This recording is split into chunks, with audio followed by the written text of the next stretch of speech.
Elle n'a jamais eu sa langue dans sa poche. Et ce n'est pas à 83 ans que cela va changer.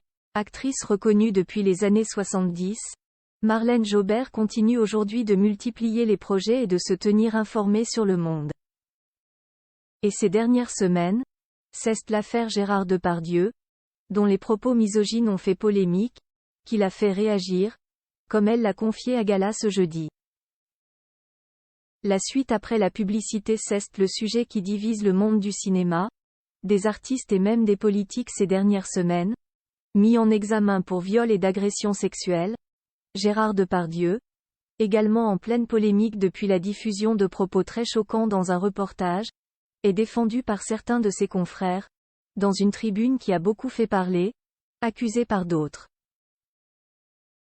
Mais pour Marlène Jobert, qui a partagé les plateaux de cinéma avec lui dans les années 70, le sujet est plus complexe que pour certains. L'actrice de 83 ans, très au fait des accusations et notamment des propos tenus dans le reportage de Complément d'enquête il y a quelques jours, a notamment tenu à nuancer le comportement de son collègue, qu'elle a connu très différent de celui qu'il est aujourd'hui. Jay jouait avec lui dans Pas si méchant que ça, en 1975 et, à l'époque, jamais il ne se serait permis le moindre écart de parole. Il y a quelque chose dans son rapport au sexe qui a pris une tournure pathologique. Il faut le considérer comme un malade. Il y en a qui sont atteints par la maladie des Alzheimer. Lui est devenu cet homme dont le discours ne va pas, a-t-elle expliqué pour nos confrères du magazine Gala, sans oublier de penser à celles qui en ont souffert. Évidemment, je tiens à dire tout le respect que je porte aux victimes. Une famille de femmes dans le cinéma, une prise de parole nuancée, de la part d'une actrice qui a assuré ne jamais avoir eu à souffrir de comportements déplacés de la part d'hommes. Je n'ai eu aucun problème de ce côté-là. On me faisait la cour mais ou bien ça m'intéressait ou bien ça ne m'intéressait pas, a-t-elle en effet confié.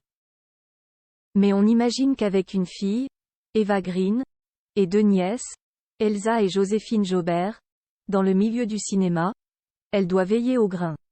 Son autre fille, Joy, en revanche, ne cesse pas approcher du milieu.